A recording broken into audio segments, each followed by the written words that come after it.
Confessions. He turned his head to me in surprise and came to a stop.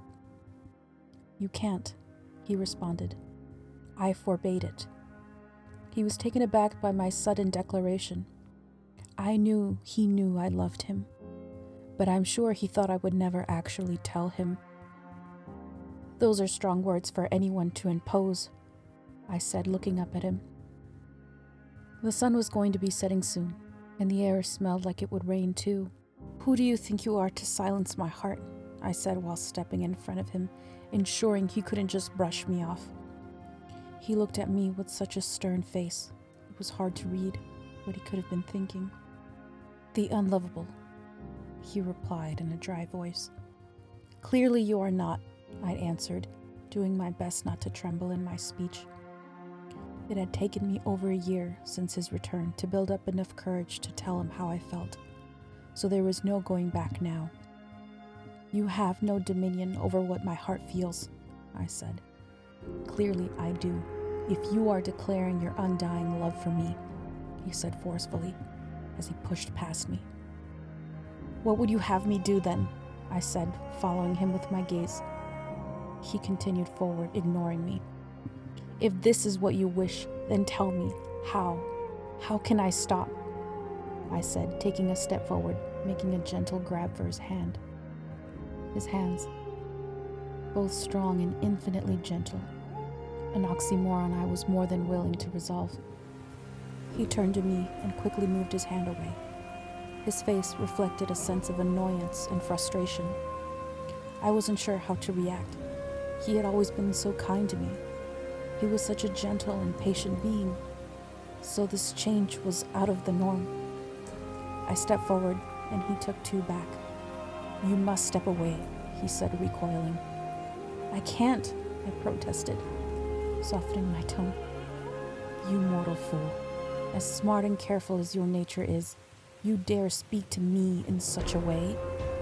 His voice was turning into a dagger, but no matter the outcome, I wanted to walk into it, if it meant I could stay by his side.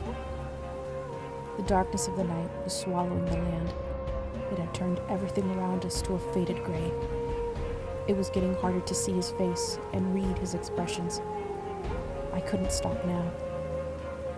I had kept this in my heart for 10 years, and I couldn't silence it any longer. "I loved you from the moment I saw you through the moonlight all those years ago. You saved my life, not knowing who I was or what was going on," I said, standing my ground. It had taken me so long to work up the courage to tell this, being my feelings. And now everything was just pouring out. It was as if I no longer had control of the fountain that was my mouth. He turned his back to me and spoke in a tone I rarely heard him take. It was the sound of pity. "You were a child then, and I needed your energy to continue. That is all," he said blankly. The dagger was now at my chest, and I knew at any moment it would start to break the skin. "No," I responded with more force in my tone. "You are immortal. Only the gods are immortal," he said, "and I am not." "But you can't die," I replied. He looked over his shoulder. With a voice wrapped in dejection, he continued, "You know nothing of me, nor of what I am." I could still see him with what little light was left, and I could feel the raindrops beginning to lightly kiss my skin.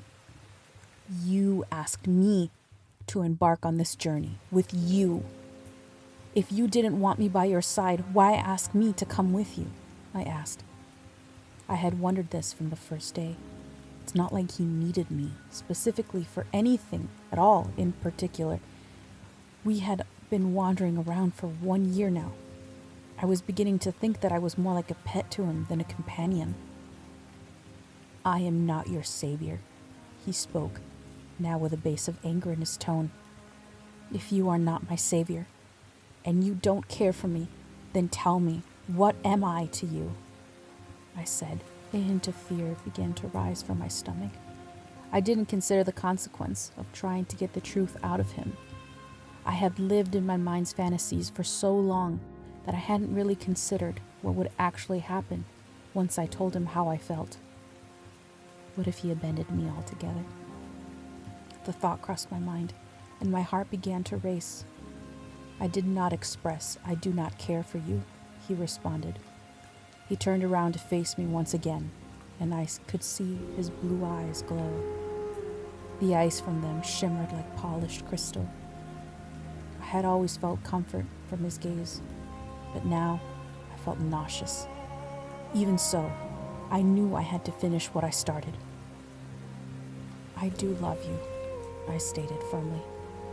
"I have loved you for a lifetime, it feels. And you tell me I can't. I do not understand how your kind controls your feelings, but us humans cannot simply turn them on or off. They are a deep unconscious outcome that controls us instead of us controlling them." I stammered out. I had never spoken to him in a questioning way like this before. I had never challenged him before either. Everything was new in this moment, and I was doing my best to keep my composure. I watched him look at me with no expression. He, stoic as ever, simply looked down on me and not reacting in the slightest. His tone shifted once again. He was no longer upset. "I have lived among your species for over 1,000 years," he replied. "I can tell you with certainty that man can control their hearts and even close them. So I command you to do the same," he said. The wind swayed the trees almost lovingly. They danced all around us. The rain was heavy now and blurred my vision. The air bit my skin where it lay bare. My clothes clung to me, and my feet now sloshed in the mud where I stood. But I did not care. Nothing could be colder than this being's rejection towards me. He stood firm and unwavering. His steady hands juxtaposed my shivering fingers. We stood in the middle of the clearing between forests, and it was here that I had chosen to ambush him with the truth of my heart. However, the weather did not agree with my timing. I looked at him and I knew he could not feel the cold. I wanted nothing more than for him to wrap me in his embrace so I could regain some semblance of warmth, like he had done so many times before. Only this time not as a gesture of sympathy, but to hold me because he genuinely cared for me. He took notice of my shivering frame, and I knew he could smell the salt rolling down my face. My hands now trembling, I lowered my sight, and I looked down to my feet. I wiped my face, no longer knowing what else to do. Was I really expecting him to feel the same way as me? Did I expect some sort of fairy tale change in his heart? He was not just rejecting me, he was also banning me from feeling anything for him at all. Why? Was it so wrong to love him? I didn't expect him to say it back. I just wanted him to know how I felt. Was that selfish of me? Was I in the wrong to burden him with my feelings? I feared that if I made another attempt for his hand, he would feel more uncomfortable with me or distrust me, or worse, disgust. Forgive me, but I cannot stop. My mind was clouded and my thoughts were jumbling together. I had always imagined this moment as something beautiful and romantic, thinking that maybe he felt the same in secret for me. The reality was much harder to come to terms with. He was the only one that I had truly felt love and care for. He was the only being that had shown me patience and kindness. I had devoted my life to loving him and trying not to be a burden. I had lost myself in the idea of being his. I was not just questioning my next words, but also my very identity. If I wasn't to be by his side, then what was I doing? Should I just let it end, die here, or what? What was next for me to do? He took a step to me and I slumped to the ground, my legs giving in. The cold in my breaking heart could no longer be ignored. My long hair reached the muddy ground. I had kept it long because this being once told me he thought it a beautiful color. I felt a wave of pressure over my head like I was sinking. He stepped closer and spoke again. "Stand. We must get you out of this rain, or you are to perish." I could no longer look up to meet his eyes. Those eyes that pierced and held your very essence in place. I knew that if I looked upon his beautiful, perfect face once more, I would no longer be able to hold myself together. The last of me would crumble at his feet, and I would be no more. "I cannot stop what I feel, and I cannot be with you," I whispered softly. "You disappeared from my life for 10 years. When you returned, it was my 18th summer. I knew then that I would do whatever it took to never part from you again," my voice shaking. I did my best to control it, but I had to get this off my chest. It was now or never. I held my hands tightly. "I asked you what I could do not to lose you when you came back. You had to have known my feelings then. That was over a year ago. 1 year of following him from town to town, village to village. It seemed like we were never heading anywhere. We were just roaming aimlessly. I didn't care though. I was traveling with him." "How did you respond?" I asked. There was silence from him. "What did you respond?" I asked again, this time with more energy. He responded with a sigh. "I asked if you wanted to come with me. You asked me to join you on your odyssey. He was the one that came back for me. He was the one that had asked me to join him. Why then is he so angry with my feelings? You said you cared for me. If this is true, then why did you come back at all?" He had to have known my feelings. It would have been more merciful for him to simply never return and let my feelings fizzle out. "You knew my heart and what it contained for you. You had to," I said with a bit more confidence. If he wasn't going to allow me to feel anything for him, then I wanted an answer to this question. He knew I loved him. Then, and even still, he asked me to join him. Who does that? What was the reasoning behind this? "You know mankind better than anyone," I continued. "Please do not lie. Give me at least this," I begged. I must have looked so pathetic at his feet. I didn't know what I was doing anymore. "My heart agonized when you left. Now, when you are so close, I can feel it break," I wept. "If you truly care for me the way you say you do, would you put me out of my suffering, whether it be by death or by letting me love you?" My voice trembled, but I no longer cared. I could feel him over me. I could feel his gaze burn over my head. "I do not ask you to love me. All I want is for you to let me love you. Still, even this you forbid me from doing," I said. He took one more step to me, and I couldn't help but recoil, keeping my gaze towards the ground. "You poor little creature," he spoke. "You are not the first of your kind to bathe me with words of love and admiration."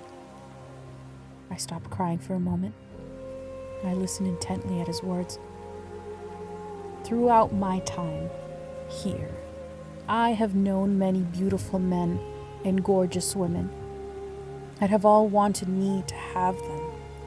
Mankind is not meant to be with a being such as I, for we are the children of the gods themselves. If we take a mortal being and make them compatible with us, we create chaos in the most selfish of manners." I held myself slightly, trying to conserve warmth. His words confused me. I knew he wasn't human, but if I was being honest with myself, I wasn't really sure what he was. "The most I can give you is time. Time by my side, and nothing more. I can promise you nothing, nor share in your feelings," he said coldly. The mud now covered my legs, and my thin clothes did not do anything to shield me against the ice that tore at my skin. "Stand, creation," he commanded. "You will meet your end soon if you do not take my hand." I hadn't noticed he was extending his hand towards me, for I was close to losing my grip on consciousness. My stomach retched. I felt sick, but I knew there was nothing in it to come out. I swayed from side to side and quickly used my hand to stop me from going down. "Leave me here then," I said with frustration at a boil in my stomach now. "I will no longer be a burden to you," I cried. "What I feel for you suffocates me, and I cannot part with such a fire within me." I wanted the earth to swallow me.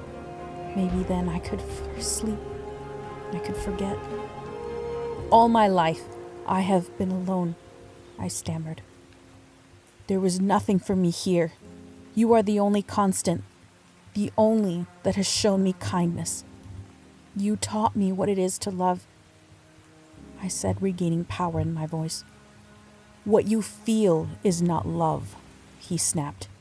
"What you feel is an emptiness that you confuse me with being able to fill. You have had the unfortunate fate to be orphaned and sold," he continued. "This has caused trauma in you, a jolt that cannot be reverted," he continued to speak, and the dagger forced its way deeper into my chest. "I being the only one to treat you with respect, you have confused my kindness with love." "I have seen this many times," he continued.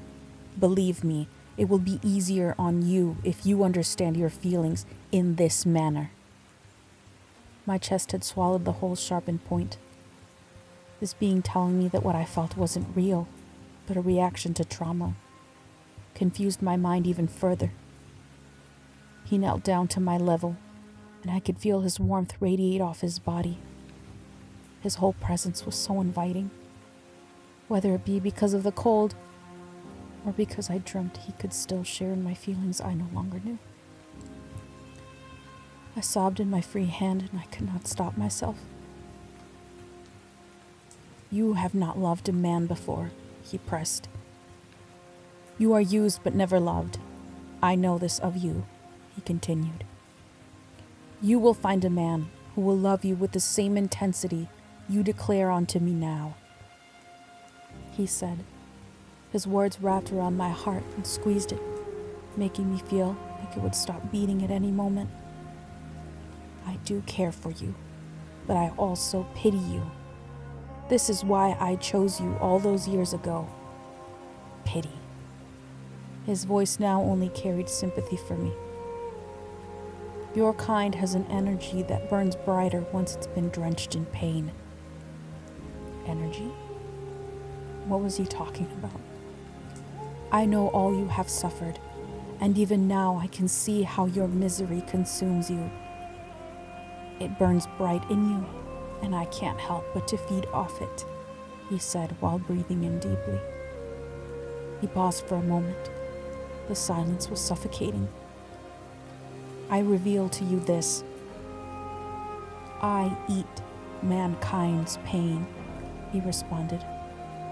I balled my fists in the mud, and I was beginning to understand why he had always kept secret his reasons for saving my life. However, he had chosen to reveal this truth in this moment. I knew why he was doing it. He was telling me this so that I would take his hand and move past my feelings, to show me that I was just food and nothing more. But in doing so, he was only hurting me more, and he knew it. Listening to his words, I began to feel that strange spark in my chest again. It happened every time I remembered something painful, and he was around. I now knew he was feeding off of the hurt I spilled. I looked up at him in a quick gesture. This took him by surprise. He flinched, taken aback. I looked right into his crystal eyes, searching for answers. Now, with the last bit of my strength, I spoke firmly. "When I was a child, sold to the service of men, I met the man that was going to kill me. I saw his full intentions that night when he took me into the night and stole me to the woods. I knew my fate was sealed. I knew my body would be broken and my life was to be stolen that night. I had never told the story out loud, and the sensation was almost liberating. My words grew louder. I wept the entire journey there. I no longer fought, no longer screamed. So I prayed to the gods one last time, hoping they would hear my plea. But I had already accepted my fate. I could no longer keep control over the volume of my voice. I was now shouting at him. He, on the other hand, was calm as could be, his face stern, and I knew I had his full attention. I knew he was listening closely to the words I spat at him. Before the monster could begin his attack, you emerged from the darkness. You startled the man and stopped his assault. I knew then that you were an angel, my angel, and had come to rescue me from this horrific ending. You saved me that night. Why did you do that? Only to then abandon me for the next 10 years. I could see he was truly listening to my pain, and for the first time, I felt like it was validated. I felt like someone cared. I felt like what happened to me was real and awful. I had justified so many horrors to move past them, but I was so tired of it all. So tired of feeling alone, of thirsting for love. I wanted so desperately to stop feeling empty. I loved you the moment I saw you. I know I was a child, but what I felt then and now is love. My words leaving my throat in a slight rasp, my lungs wheezing from the cold. I no longer had the strength to speak. I knew those were my final words to him. My face felt numb from the cold, but I held my gaze at him, hoping he could understand what I was saying. His eyes were so intense, but they looked not of pity, but more like sadness now. I felt faint. He spoke once again. I watched you in that moment you were taken. He no longer sounded angry or annoyed. I will be honest. I do not know what compelled me to follow you, he said. I have never known the motive I felt for you. Even now, I do not understand this in myself. He spoke softly, keeping his voice calm. I thought about what he said earlier, and his serenity was probably because he had experienced this before. I have watched and bore witness to many horrors. I have seen the deepest and most putrefact crevices of what man can do, he continued. But your blue eyes captured me that night. I confess, I do not know why I stopped your fate. He paused once again. I could see he was thinking intensely of his words. I will tell you this. I am not your angel. I continued to watch him speak, feeling lucidity leaving me. I gave him a look of confusion. He continued, lowering his voice further. You see, you are under the impression that you fell in love with an angel that night. But my dear, you are mistaken. His voice carried a low growl. This land holds angels and demons, both nasty creatures. When you prayed that night, a celestial being did not answer your innocent cries. I did. I no longer had tears to cry, exhaustion taking over. The wind still blew as heavy as before. The ice in the air lashed at me, and the rain was now growing deeper around me. I could feel the earth slippery. I knew I could not stand in it. I would have to crawl to get out. The ends of my hair clumped with the muck below. My face only expressed confusion and misery. I'm sure he knew I was at my end. I noticed he hesitated for just a moment. He spoke again.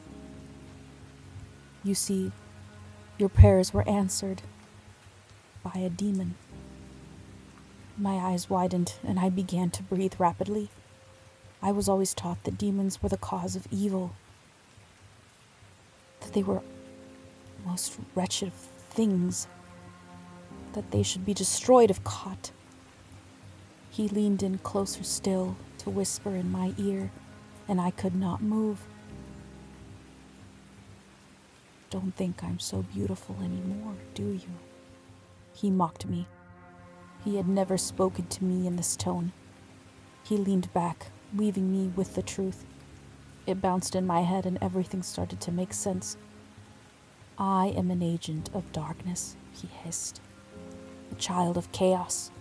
The bringer of death," he snarled, baring his sharpened teeth. How had I never noticed that before? "Your angel is nothing more than a vile, wicked demon. I am the damned, the destroyer of good. Look at me, woman," he hissed in my face. He was now so close. I could feel his breath on my face. "Don't you hate me now?" he cooed. "I let you suffer so I can feed off of your agony. I left you to despair so I could eat." The truth had finally come out. I felt like for the first time I was hearing him speak freely. This was so new and so sudden. All I could do was stay still, trying to take all of this in. "Let me hear you speak," he pushed. "Tell me how you can't believe you thought you loved me. Tell me to leave you and never return. Call me a trickster, betrayer. Tell me that you could never love such a thing as I." He was now shouting in my face, but all I could do was look upon his, for this was the first time I felt something honest from him. I felt like I was finally getting to know him. This was more than he had ever opened up to me in the past. His face expressed what I could only deduce as sadness. This change seemed so out of place. I thought I could see tears creep down his face, but I admit it could have just been the rain dripping down. "Answer me," he roared. It was now him desperately seeking a response from me. I no longer had the fortitude to keep speaking.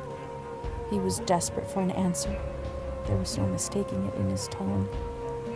He was so close to my face, the closest he had ever been to me.